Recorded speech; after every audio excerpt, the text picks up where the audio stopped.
% más de gasto, por lo tanto no vamos a recordar a este secretario por el asunto del socavón, pero también por el desastre que ha sido la construcción de la línea 3 del tren ligero. Jorge Rocha, ¿cómo estás? Muy buenos días. ¿Cómo estás, Enrique? Muy buenos días y buenos días a la gente que amablemente nos escucha en esta mañana muy lluviosa. Muy lluviosa, ¿no? Rica. Así es, sí, está rica de finales de septiembre. Así es. Jorge, el caso Javier Duarte, ya hay sentencia, otro acuerdo otro acuerdo con el propio Javier Duarte para que aceptara 2 cargos por corrupción.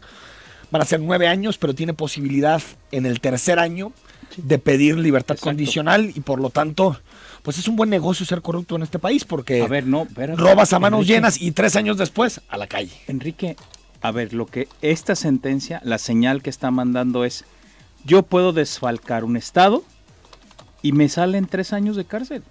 Es un negocio completamente redondo y es obviamente es como la cereza del pastel que nos faltaba para este sexenio donde la corrupción ha sido, digamos, uno de los grandes temas que va a dejar Peña Nieto, ¿no? Y esa es la señal para mí de síntesis de todo esto.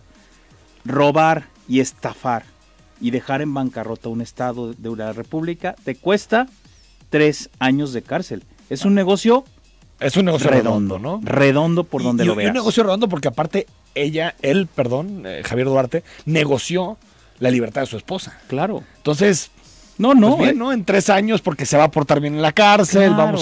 Seguramente van a hablar de Javier Duarte que está pues otra vez en pie, que ya no se atreve a hacer las mañas del pasado y se acabó, ¿no? Sí, claro, se va a portar bien, lo van a poner bien, se va a poner a dieta, va a ser un reo posiblemente ejemplar, ¿no? Y en 3 años va a salir, o sea, la verdad es que es una desgracia para este país que sucedan ahora, esas cosas. ¿El vaso medio lleno o el vaso medio vacío? Porque decía ayer Daniel Moreno, director de Animal Político, que pues hay que verlo, como dicen, por el lado amable, que nunca hemos tenido sentencias sobre corrupción en este país y que tan siquiera ya tenemos una en donde hay un exgobernador que se declara culpable de 2 delitos en particular y que va a ingresar a prisión, que ese es un poderoso mensaje contra la impunidad. Eso decía Daniel Moreno ayer en sus cuentas de redes sociales. Mira, a mí me parece que es un poco, es querer ver algo que no está pasando. Está sacando pecho por su investigación también. Sí, claro, Daniel Moreno, de Animal Político. Pero me parece que no es así, es demasiado barato el mensaje. A mí más bien me parece que es un claro mensaje de aliento a la corrupción, porque es una pena mínima para un desfalco tan enorme. A mí eso es lo que me parece grave. Yo no lo veo así. A mí me huele a acuerdo político, ¿eh? Sí, claro. Que Javier Duarte sabe demasiado, como decía la mafia, ¿no? Omar García, buenos días, ¿cómo estás? ¿Qué tal? ¿Cómo están? Muy buenos días a todos. ¿Tú cómo ves, el vaso medio lleno o el vaso medio vacío? No, a mí sí me parece que es una señal de impunidad, claro. Una señal de, a ver, si en 3 años el señor sale de la cárcel porque, a ver, lo sentencia 9 años, pero puede permutar a 4.5 y de esos 4.5 lleva 1.5 en la cárcel. Y si se porta bien 3, paga una buena fianza y con condiciones 58,000 pesos la fianza. O sea, tampoco es una fianza impagable. Como retirar el pasaporte y ese tipo de cosas podría salir en 3 años. Y entonces sale y va a seguir teniendo muchos de los terrenos donde la PGR no pudo comprobar que se lavó dinero o hubo desvío de recursos, ¿no? Entonces, si va a salir para pasarse la bomba, pues... Yo creo que hay que acostumbrarnos porque entre octubre y noviembre vamos a ver muchos acuerdos, muchas sentencias, en donde la Procuraduría va a querer ir cerrando cada uno de los casos polémicos de esta administración. Va a ser un cierre express de impunidad. Eduardo González es académico del Tecnológico de Monterrey y hoy fue presa del tráfico en nuestra gran urbe y está en la línea telefónica. Eduardo, ¿cómo estás? ¿Qué tal? Buenos días a todos ahí en la mesa y pues sí, hay muchísimo tráfico, mucha lluvia y muchos pozos en las calles. Bueno, ánimo. Lo bueno es que el teléfono siempre es ahí un instrumento con el que te podemos contactar, Eduardo. Así es. Oye, ¿cómo ves lo de Duarte? Decía Jorge que él considera que es un mensaje de impunidad, coincide Omar, hay otros como Daniel Moreno, el director de Animal Político, que dicen que lo veamos por otro lado, que ya hay una sentencia, que hay un exgobernador que se declara culpable. ¿Tú qué opinas de esta discusión? Pues yo creo que la justicia mexicana demuestra siempre que tiene salidas menos malas para las fechorías de los delincuentes. Sí, ¿no? Y en ese sentido, pues hay una baraja de escenarios y siempre se carga con el menor castigo sin importar el daño causado. O sea, a mí me parece que lo que estamos viendo con Duarte, pues más que un castigo, es una burla en donde queda de manifiesto que sin importar el nivel de crimen que puedas cometer, incluso que tú te declares culpable, pues la verdad es que la pena, tanto en años como en multa económica, sí, pues es irrisoria para el daño que causa exgobernador al estado de Veracruz. Oye, yo me acordé de la campaña de 2012, ya lo hemos comentado en el pasado, cuando Javier Duarte era el gran financiador, el gran cerebro económico detrás de la campaña de Enrique Peña Nieto. Y los Moreira. Y los Moreira. El ¿vale? otro estado que está en bancarrota. El otro estado, y Rubén Moreira, que pues ahí colocado al frente del PRI, es decir, hermano, sí, dentro del Comité Nacional. Pero recuerdo aquel hecho en el aeropuerto de Toluca, en donde encontraron a funcionarios del gobierno de Veracruz con un maletín con 58 millones de pesos que supuestamente iba a pagar algunas contrataciones para el Carnaval de Veracruz. Esa fue la explicación oficial que hizo el gobierno de Veracruz de por qué pues transportan así como la mafia, ¿no? Tal cual. En un maletín 58 millones de pesos. Aquí traigo en la cartera 58 millones, ¿va? Pero tal vez de aquellos polvos estos lodos, es decir, tal vez conoce mucho Javier Duarte la forma en que se financió la campaña de Enrique Peña Nieto, los acuerdos políticos al interior del PRI, entonces dicen que hay una sentencia como para decir que no hay total impunidad, pero que Duarte en unos años esté en la calle, ¿no, Eduardo? Sí, a mí me llama muchísimo la atención y sí me preocupa que al paso de los días empezamos a ver algunas señales de posibles tratos, convenios, pactos establecidos por diferentes grupos de poder económico y político en el país para permitir que se respetara el voto de la ciudadanía que llevó Andrés Manuel a la presidencia. A mí me parece que este acto de Duarte, como otros que han estado presentándose, no, a mí me da la impresión que efectivamente hay una especie de pacto para que, bueno, tengamos una transición un poco más tranquila, aterciopelada. O sea, dices entre López Obrador y Peña. A mí me parece que este tipo de mensajes, eso es lo que está dejando tal vez no hay nada en este momento para señalar como tal a López Obrador, pero sí un asunto. Creo que si él está inconforme con que se estén dando este tipo de sentencias, este tipo de pactos, debería decirlo. Claro, ¿no? En el sentido, si no lo dice, pues sí, efectivamente no tenemos la evidencia para afirmar que hay un pacto establecido con entre Peña y López Obrador, pero a mí me parece que lo que estamos viendo en el caso de Duarte y en otros más, pues da la impresión de que hay ciertas condiciones, si no le queremos llamar pacto, que se pusieron sobre la mesa para que el respeto al voto se llevara a cabo, porque no hay que olvidar que este asunto de que la gente votó mayoritariamente por Andrés Manuel no es la primera elección que se da. Recordemos esa elección del 2006, en donde también la gente se desborda a favor de Andrés Manuel y no hay las condiciones políticas para dejarlo llegar. Ahora, en este momento, sí me parece que no es pues menor el asunto de Duarte y de otros casos, como para comenzar a pensar si efectivamente detrás de esta llegada a Los Pinos hay también una especie de pacto. Para que pues te deje llegar y no me toques el primor. Pero yo lo que creo es que Andrés Manuel López Obrador por lo menos empieza a dar síntomas de que para él es borrón y cuenta nueva.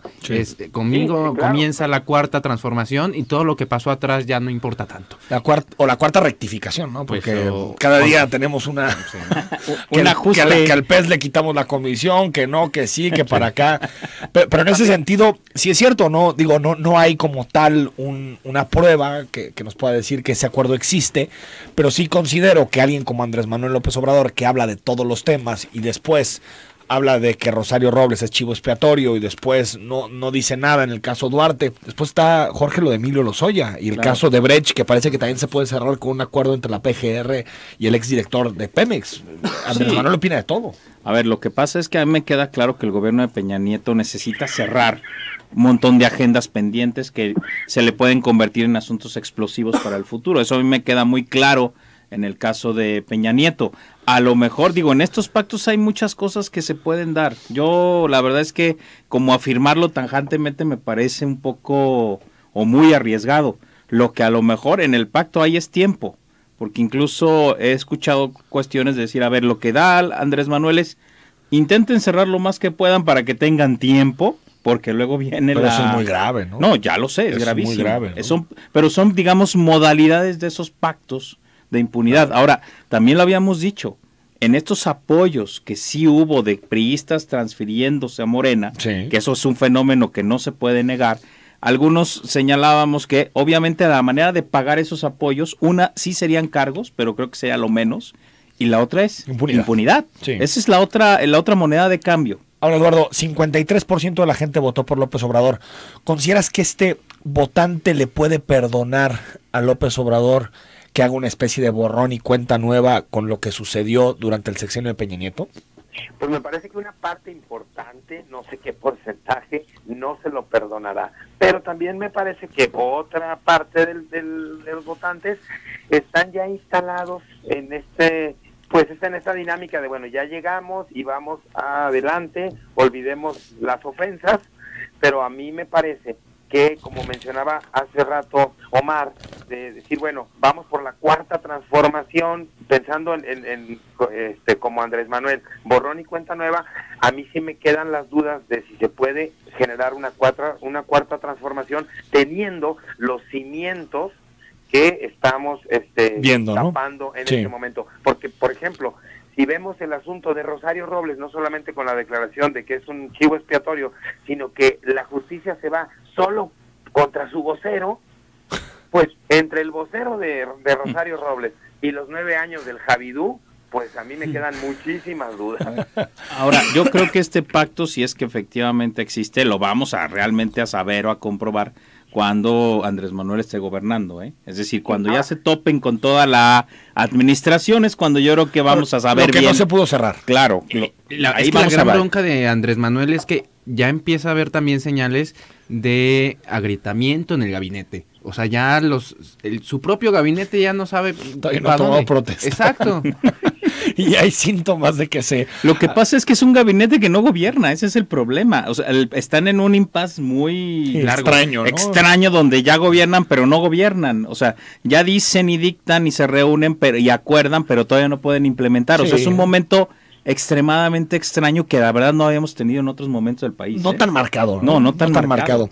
Ahora, Eduardo González, antes de despedirte, ayer en el Museo de Memoria y Tolerancia, el presidente electo, Andrés Manuel López Obrador, se reunió con los padres de los 43 normalistas desaparecidos. Se llegaron a tres acuerdos. El primero, conformar la Comisión Investigadora para la Verdad, ordenada por el primer tribunal colegiado del 19º Circuito de Tamaulipas.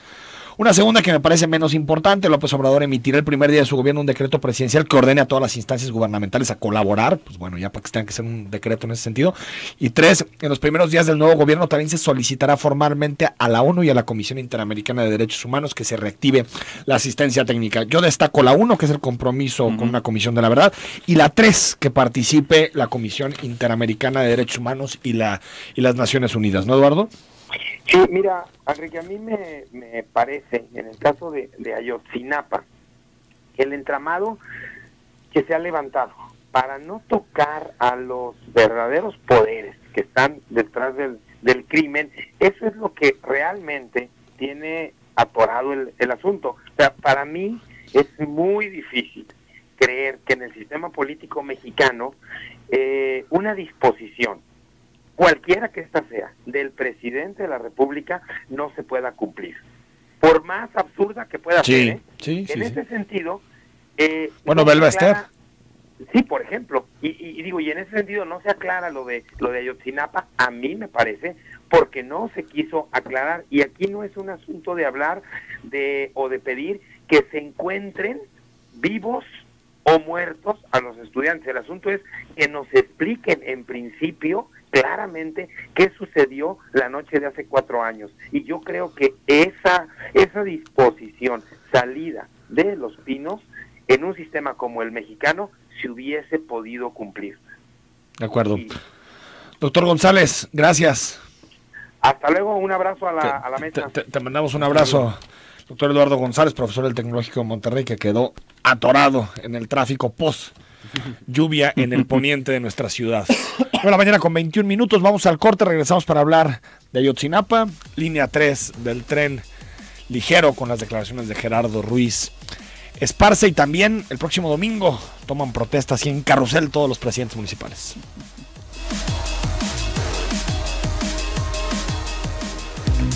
La propagación exacta. El audio no es el mejor porque había mucho eco en el Museo de la Tolerancia el día de ayer, en la presentación precisamente de los acuerdos de la memoria y la tolerancia en la Ciudad de México. Andrés Manuel López Obrador se reunió con los padres de los 43 normalistas desaparecidos. Ya lo decíamos antes de irnos al corte, los 3 acuerdos, Jorge Rocha: conformar la comisión investigadora para la verdad, que ya hay un mandato judicial para que se haga.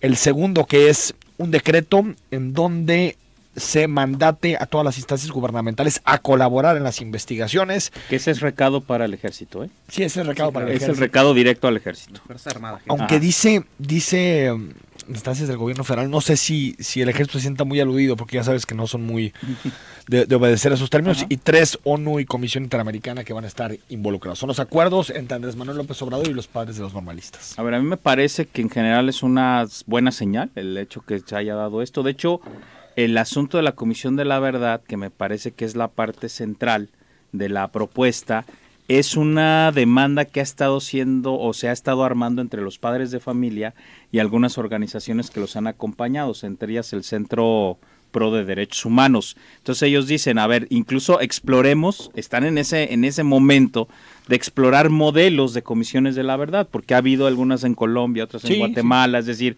dicen, a ver, ¿cuál es la que mejor nos puede ayudar al caso mexicano y en concreto al asunto de Ayotzinapa? Me parece que para mí esa es la mejor señal. Y sí, para mí la otra, bueno, también me parece muy correcto que el grupo de expertos independientes retome la investigación, aunque va a ser ya, digamos, casi 3 años después. Sin embargo, la parte que a mí todavía no me queda tan clara, que ojalá se destrabe y que me parece que es clave, es que ahora sí el ejército colabore con las investigaciones. Para mí ese es el tema nodal para que el asunto verdaderamente camine, ¿eh? Porque ahí es donde se destraban las versiones que encontradas que ahora tenemos. Que creo que va a ser diferente, porque aquí la Procuraduría, la Fiscalía, va a tener el mandato de llamar otra vez a todos los involucrados. Claro. En el caso hay que recordar que Murillo Karam y Areli, después que lo sucedió, no quisieron nunca llamar al ejército a comparecer por este caso. Y hay que ver en qué acaba la Fiscalía. Apenas ayer Reforma decía que parece que ya hay un acuerdo entre el gobierno entrante y el saliente para que Enrique Peña Nieto designe ya al fiscal. Sí, en los últimos días. Ahora, creo que aquí es muy importante, Omar, quién preside la comisión, si depende o no de la Procuraduría, porque ha habido distintas voces diciendo, es que la Comisión de la Verdad tendría que ser encabezada por el procurador o la procuradora. Yo creo que sería un grave error, porque la Procuraduría está muy señalada en este tema, tampoco por la Secretaría de Gobernación, por lo que significa, digamos, una comisión realmente independiente, ¿no? Mira, yo lo que creo es que para empezar, el gobierno de Enrique Peña Nieto quedó muy mal ante los ojos del mundo, es decir, cada que el comisionado de la ONU, cada que la Comisión Interamericana o este grupo de expertos señalaban alguna anomalía en la investigación, el gobierno de Enrique Peña Nieto lo hacía a un lado, pues, ¿no? Y entonces, que el siguiente gobierno les abra la puerta al mundo para que vengan a investigar, me parece una muy buena señal. Y ahí la Comisión Interamericana y la ONU son fundamentales, porque yo creo que son 2 organismos internacionales que no van a venir a hacerse mensos al caso. Exacto. Si ven que la comisión es una simulación, lo van a decir. Como hicieron los expertos independientes. Ahora, la reunión de ayer me parece, creo, de las más fructíferas con las víctimas, porque todos los foros que ha estado haciendo Andrés Manuel y su equipo, sobre todo Alejandro Encinas, pues han sido muy malas. Son catárticos. Y en realidad se avanza me poco, parece ¿no? que la estrategia de López Obrador de pedir que den el perdón es contradictoria, porque él no ofrece ni verdad ni justicia. Y entonces, como Andrés Manuel no puede ofrecer todavía eso, pedir a las víctimas que den el perdón ya así de a gratis, como me parece un despropósito. Sí, Jorge. sí. No, a ver, yo creo que efectivamente, y coincido con lo que dice Omar, puede representar un gran avance. Ahora, también no solo, a ver, si se resuelve lo del caso Ayotzinapa con esta Comisión de la Verdad, podríamos empezar a generar un verdadero proceso de justicia transicional en México, que creo que es el tema todavía más de fondo en este caso. Es decir, Ayotzinapa puede representar la llave de entrada para que ahora sí se puedan investigar todos los otros casos de graves violaciones a derechos humanos que tenemos en el país. Creo que eso es lo que se está jugando en este caso, ¿eh? Y no es un asunto menor, porque además una de los grandes deudas que dejó el gobierno de Fox en su momento, que estaba en una, digamos, una situación más o menos similar políticamente, sí. fue precisamente no haber hecho este proceso de justicia transicional. De hecho, si se acuerdan, hubo hasta una comisión para investigar crímenes del pasado, que fue un asunto totalmente fallido. Se dividió, si te acuerdas, Sí, Jorge, el dividió. gabinete se dividió de forma muy clara. Me acuerdo que Jorge Castañeda encabezaba la parte de la Comisión de la Verdad como canciller, y Krill en su momento como secretario de Gobernación prefirió los acuerdos con el PRI antes de abrir una comisión de la verdad de los distintos temas, del 2 de octubre del 68. Todo lo demás. No, que además, fíjate, eran temas viejos, ni siquiera eran temas tan recientes. Claro. Creo que ahora eso es la oportunidad política que representa Ayotzinapa, es decir, ahora sí un verdadero avance en materia de derechos humanos y en justicia transicional, cosa que nos debemos en este país por lo menos desde hace 2 décadas. Tenemos que estar claros que el sexenio de Andrés Manuel no va a alcanzar. O sea, sí, los 6 años de gobierno de Andrés no va a alcanzar, pero por lo menos necesitamos unos mínimos indispensables. Claro, ¿no? Que abra la puerta. Exacto. ¿No? Gerardo Ruiz Esparza, secretario de Comunicaciones y Transportes, estuvo ayer en Jalisco. Si alguien pensaba que íbamos a... Se habían dicho que en el mes que entra, ¿no? Sí, que íbamos ya a pasar Navidad y Año Nuevo ahí montados en la línea 3 del tren ligero, pues no. Que íbamos a subir los juguetes, ¿no? Dicen mayo, junio del próximo año 2019, es decir, un año tarde con relación a lo que se prometió en su momento, que era a inicios de 2018. Sí. Año y medio. Y 40% más. 40% más de costo, pasamos de 17,692 millones de pesos a 24,400 millones de pesos, es decir, 7,000 millones más en el costo. Y ojo, aquí estuvo en su momento el delegado de la Secretaría de Comunicaciones y Transportes y nos dijo, no se va a encarecer porque todo está acordado en pesos, es decir, el tipo de cambio no impacta sobre el costo de la obra. Pues sí, 40% más. Y por cierto, tuvo un pequeño error de cálculo. Nos decía, o lo declaró ayer y dijo, bueno, sí es cierto que vamos tarde, sí es cierto que cuesta más. Nomás nos tardamos 2 años. Pero ojo, no se murió nadie. Cosa que es una mentira. Hubo una muerte con relación a la línea 3 del tren ligero de uno de los trabajadores. Entonces, bueno, siempre fue un desastre este secretario Gerardo Ruiz Esparza. Bueno, este secretario tuvo que haber salido del puesto desde el tema del socavón. O sea, cualquier secretario de cualquier otro país por un tema como el del socavón tenía que haber salido. Sin embargo, es de la gente. Sí. Es una persona muy afín al presidente Peña Nieto y por lo tanto lo mantiene contra todo, ¿no? Y el señor se sigue equivocando una y otra vez, ¿no? Bueno, ahora, este es el tema, vuelvo a repetir, de la línea 3, pero las carreteras cerradas, la de Vallarta, por ejemplo, ¿no? O sea, podríamos empezar a armar un expediente de la Secretaría de Comunicaciones y Transportes de todo lo fallido. Y atrás está la corrupción, hacerlo con materiales sin calidad, bajar los precios para los moches, para todos los que piensan que el gobierno federal es así como una entelequia moral y...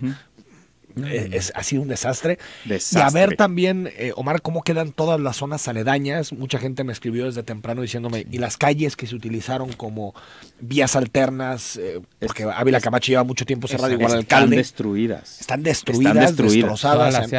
Me toca ir mucho al Cuch y se toma esa que es Guanajuato, ¿no? Sí, Guanajuato. Y está destrozada Guanajuato, es decir, se necesita una buena intervención de los próximos gobiernos estatales y municipales también en esa zona. Es que los ayuntamientos y el gobierno del estado por lo menos nos han hecho el cálculo de cuáles son las afectaciones colaterales de la línea 3, ¿no?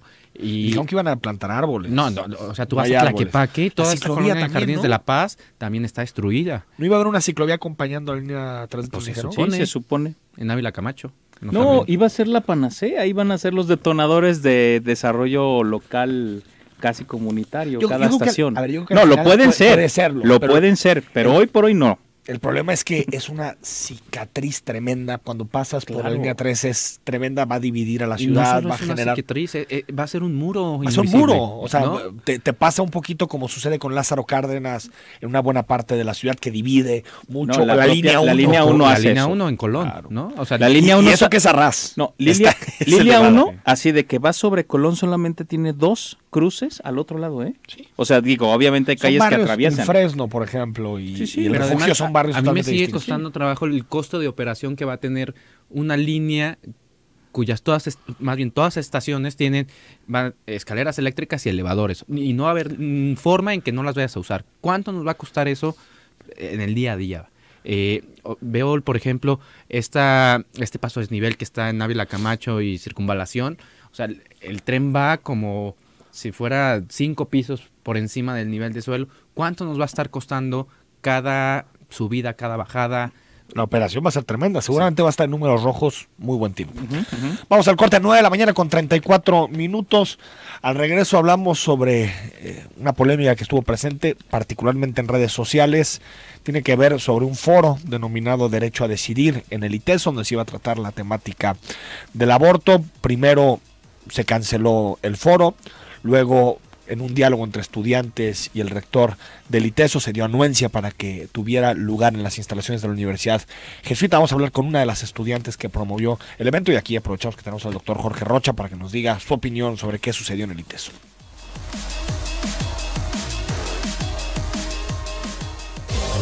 Zona 3, 5 FM. 9 de la mañana con 39 minutos. Bueno, te hemos venido relatando esta polémica sobre el foro Derecho a Decidir que organizaron estudiantes del ITESO y donde invitaron a académicos, a profesores que han tratado este tema y generó mucho ruido, mucha polémica. En su momento la institución, el ITESO, señaló que no existían las condiciones de seguridad para llevar a cabo este evento. Al final reculó, se permitió ayer en el auditorio Pedro Arrupe ante más de 1,000 personas. Existió esta discusión, esta mesa de debate sobre el derecho a decidir de las mujeres sobre su cuerpo. Y tenemos en la línea telefónica a Daniela Sandoval, ella es vicepresidente de la Sociedad de Alumnos de Relaciones Internacionales del ITESO. Daniela, muy buenos días, ¿cómo estás? Muy bien, ¿y tú, Enrique? Gracias por tomarnos la llamada. A ver, platícanos en general como estudiante del ITESO, ¿cómo viviste todo este proceso? Pues la verdad, me dio muchísimo gusto ayer ver cómo pues la comunidad itesiana se juntó para pues hacer saber su enojo y su disgusto con que nos hayan pospuesto el panel. Y pues que gracias a eso, gracias a que se movilizaron y que hubo más gente activa para que demostró que estaban inconformes ante esta decisión, pues nos dieron la oportunidad de hacerlo en el Arrupe, en el auditorio Arrupe. Ha habido distintas versiones y debates sobre este foro. ¿Cuál era su intención como impulsoras de este evento? Porque hay quien dice, faltaron las dos partes, tenía que haber también alguien que no estuviera de acuerdo con el tema. ¿Cuál era la intención de este foro? Mira, cuando Andrea, que es la otra organizadora, y yo empezamos a gestionar este proyecto, pues teníamos muchas dudas de acuerdo a cómo nos íbamos a dirigir a las personas para no crear esta polémica que se creó. Sí. Y finalmente, pues no invitamos a una parte que estuviera en Provida, debido a que no queríamos que se hiciera eso, justamente un debate, porque cuando se hace un debate se pierde, cada quien va a defender su postura y se pierde pues el sentido el objetivo de la cosa. Y como el objetivo de nuestro panel era solamente informar respecto a las implicaciones que tiene que el aborto sea penalizado y qué implicaciones tiene que se despenalice, ¿no? Entonces, o sea, el debate no era las ideas filosóficas o morales detrás del aborto, sino más bien las consecuencias en la práctica. Sí, de la prohibición.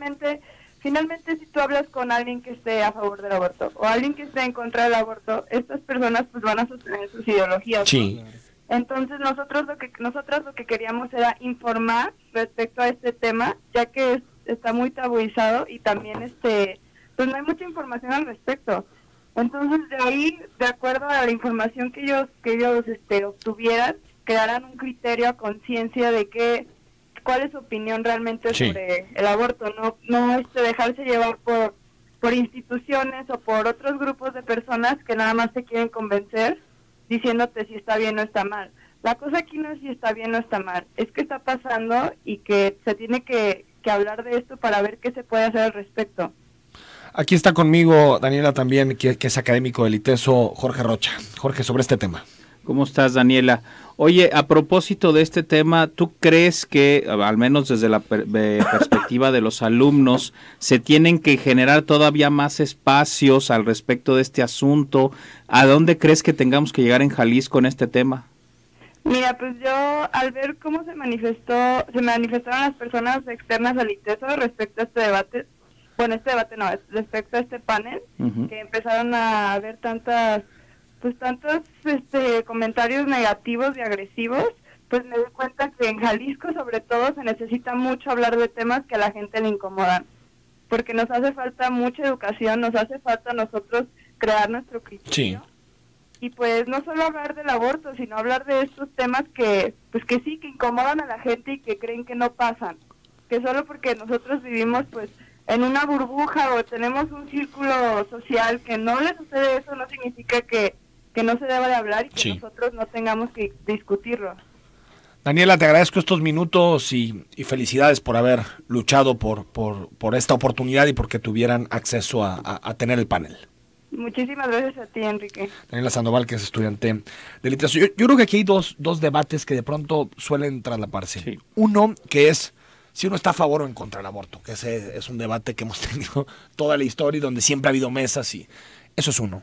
Segundo, y que creo que es el más importante de todos, la autonomía y la libertad que tienen que tener estudiantes y universitarios para impulsar agendas y que no haya censura. Es decir, sea un evento donde se va a discutir, como en este caso el derecho a decidir, o un evento donde se va a discutir los males del aborto en la sociedad moderna, es decir, cualquiera de los dos deberían tener en una universidad pública o privada, no importa porque su objetivo al final es el mismo, Claro. el financiamiento es otro, pero su objetivo es el mismo, deberían de tener protección institucional, uno, y segundo, la total libertad de expresión para poderse manifestar sobre ciertos temas, ¿no, Jorge, Omar? Mira, yo celebro que no haya sido un debate el de ayer, porque los derechos no se debaten, los derechos se otorgan, ¿no? Ayer Lupita Ramos decía una cosa muy padre, que decía, a ver, a las mujeres les toca decidir, a la sociedad les toca respetar, y a las instituciones les toca Pero sí garantizar. sabes que hay gente que no coincide con esa postura. No, Y que tiene todo su derecho a expresarse. Yo tampoco creo que hay que callar alguna parte de la sociedad, ¿no? Yo no estoy O diciendo sea, hay eso. gente que dice,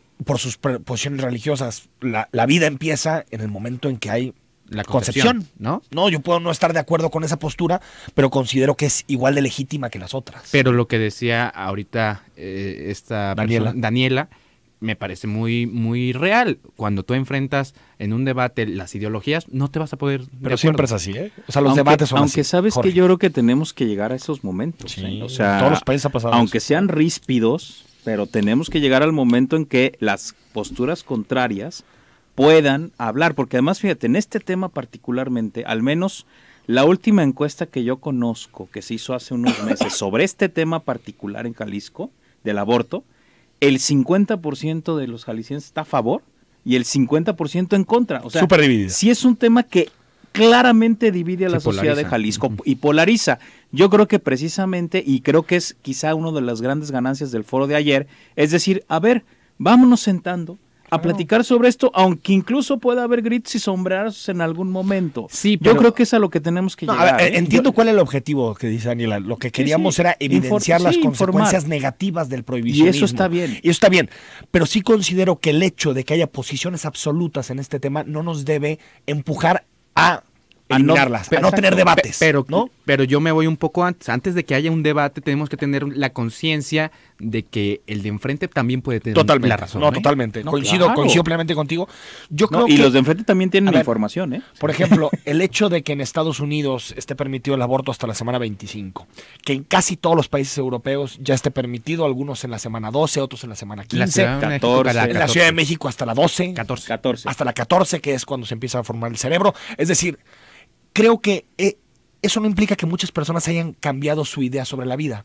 sino que tal vez el debate tuvo que aterrizarse en políticas públicas. A ver, ante este fenómeno que existe, ¿cómo le hacemos para que no haya consecuencias negativas sobre la mujer, para que haya mejores remedios en materia de salud pública? Es decir, creo que por más que sea difícil cambiar la filosofía que llevas dentro, tu moral sobre dónde empieza la vida, lo que sí tal vez podemos acordar es ¿cuál es la política pública más adecuada para enfrentar este tema? Mira, yo lo que celebro es la gran movilización que se dio en torno a este tema en el ITESO, lo que se está haciendo también en otras sociedades de alumnos, por ejemplo, en la Universidad de Guadalajara también empieza a haber ya este tipo de movimientos. Eso lo celebro mucho, pero me hace falta que los tomadores de decisiones también se acerquen, a muchos políticos les da miedo todavía el tema. No, pues piensan que pierden votos. A mucha gente le da miedo. Obviamente ayer en el ITESO pues hubo esta primera decisión y luego la rectificación, que es una muestra que a los tomadores de decisiones estos temas les cuesta trabajo. Totalmente. Al final, y afortunadamente en el ITESO, creo que se termina... las condiciones para que hubiera un foro de estas características. Se termina dando,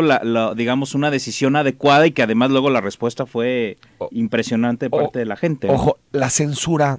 nunca, o sea, tienen que ser desde mi punto de vista para censurar temas que sí atenten gravemente contra los derechos humanos, racistas, xenófobos. Ahí sí tal vez la censura es la herramienta adecuada, pero a mí me impresiona que haya gente que se preocupa por la libertad de expresión, pero que después diga, yo no quiero que ese foro tenga lugar. Esa es una contradicción. Totalmente. Ahora nada más van a tener libertad de expresión los que piensan como tú, ¿no? Pues eso no es libertad de expresión. Eso no es libertad de expresión, es libertad de amor, sencillo. ¿No? Ya nada más para aclarar, porque ya me están diciendo acá en Twitter, los derechos no se otorgan, se ejercen. Y entonces al Estado les toca garantizar. Sí, pero yo estoy de acuerdo en eso, Omar. Lo que digo es que hay una parte de la sociedad que considera que ahí hay un debate ético muy profundo y que también creo que tiene que ser respetada. Otra cosa es que nos pongamos a discutir cuál es la mejor política pública para combatir un problema, ¿no? Exacto. Son varios niveles de debate. Sí. Y vuelvo a repetir, en este estado la mitad sí lo quiere y la mitad no lo quiere. Eso ya de por sí ya te coloca en una posición muy compleja para discutir. Muy complicado, ¿no? Y sí, donde hay porque por ejemplo el matrimonio entre personas del mismo sexo existe la posibilidad de decir, bueno, unos sí matrimonio, pero no adopción. En este caso no hay matices. Pero en el Congreso no se da 50-50, esa es la bronca. Si la pregunta le hicieras, no se da. Si la pregunta le hicieras, ¿usted está a favor de que una mujer que decide voluntariamente interrumpir un embarazo tiene que llegar a la cárcel? Creo que ese porcentaje cambiaría. Claro. Porque creo que también son distintos debates. Hay gente que te puede decir, yo no estoy en contra de que se legalice el aborto, pero tampoco creo que la solución sea meter a una mujer que aborta a la cárcel. Me parece que sí hay distintos niveles que tenemos que ir empezando. Es que ayer las activistas decían, es que ¿quién va a ir a abortar feliz? No, aquí abortan felices la gente que tiene dinero. Ni siquiera ellos. No feliz en el sentido de que lo quieran hacer. No es un deporte nacional abortar. Esa es una idea muy conservadora que piensas que abres esas puertas y en ese momento va a haber miles de mujeres formadas. Sí. Totalmente. A lo que me refiero es que creo que quien puede acceder en estos momentos a abortos seguros, la gente que tiene dinero. Punto. Es un problema también de desigualdad social muy grande. Claro, la gente que se puede ir a Ciudad de México. Puede ser, o aquí mismo. Hay doctores que lo hacen todos los días y lo hacen, pero cobran mucha lana. No la mañana con 50 minutos, vamos al corte, leemos tus mensajes y también hablamos sobre los alcaldes que comienzan gestión el próximo domingo.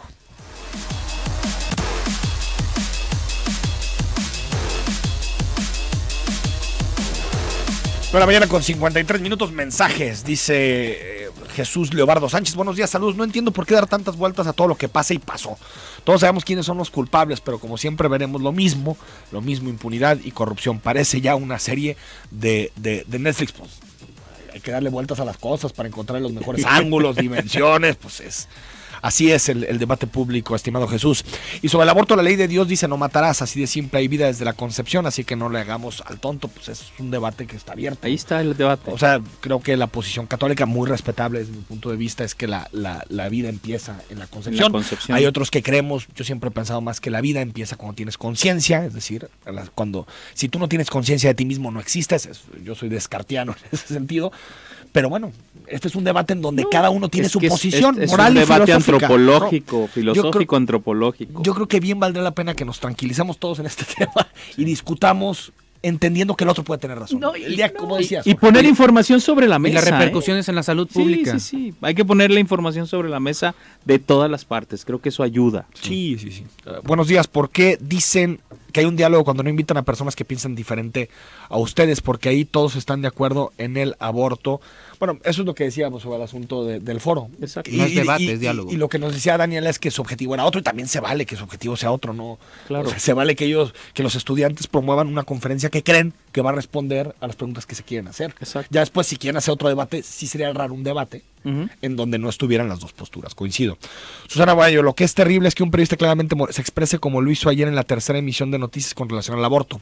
Falta de respeto y un lenguaje tan coloquial que no considero ético con su profesión, dice Susana Aguayo. Hay diferencias también aquí en la estación en postura sobre este tema, es natural, ¿no? y como al final Zona 3 es también un reflejo de las diferencias que existen socialmente, pues cada quien. Sí. Siempre intento hacerlo con respeto, partiendo de la idea de que la persona que está enfrente de mí no lo hace ni por fregarme, ni No, es por nada, porque que se tiene cree su en eso. postura, tiene su Exacto. postura en Eso es torno a este tema, democracia. y eso es entender democracia. que podemos pensar distinto y Fíjate, respetarnos. Asumiendo que yo no estaría de acuerdo con ciertas posturas que dicen que la vida empieza en la concepción o que ese tipo de doctrinas religiosas tienen que guiar la ley pública o la ley de todos, sí considero que si mañana en el ITESO o en cualquier universidad, incluso en la UDG de la que yo soy egresado, hay un evento en donde las tres posturas son a favor de la visión de la vida en la De no religiosa, aborto. yo nunca diría que la censuren. Ese es el asunto. Claro. No diría que la censuren, por más que yo expresaría mi opinión en contra de esa postura, ¿no? Hola, Henry, sobre el aborto estoy convencido que esto es un asunto exclusivo de mujeres y ellas tienen la última palabra. Muy bien, gracias, Germán, por tu comentario. Oscar Hernández, lo que ustedes critican es exactamente lo que sucedió en el ITESO, no le permitieron el uso de la voz a quien piensan diferente. Katia nos manda saludos, un abrazo, Katia. Juan Alberto Saavedra, Saludos, Enrique, Katia. buenos días. Sé que tal vez no soy una voz autorizada para hablar del tema del aborto, pero mi opinión es que deberían de legalizar, pero solamente para víctimas de violación. Bueno, ya está. Se llama la NOM 046, ya existe, es una Es que hay norma casos federal. especiales donde se puede abortar, ¿no? Y abajo de los 18 años siempre se considera que hubo abuso y por lo tanto La posibilidad. La norma te Sí. lo permite. te lo permite, ¿no? Fernando Enrique, di las cosas como son. Derecho a decir, estamos hablando del aborto porque las palabras les dan miedo decirla como tal. Aborto, bueno, así se llamaba el foro, derecho a decidir. Así le pusieron y por lo los tanto, estudiantes. yo nada más traslado lo que ellos pusieron de nombre.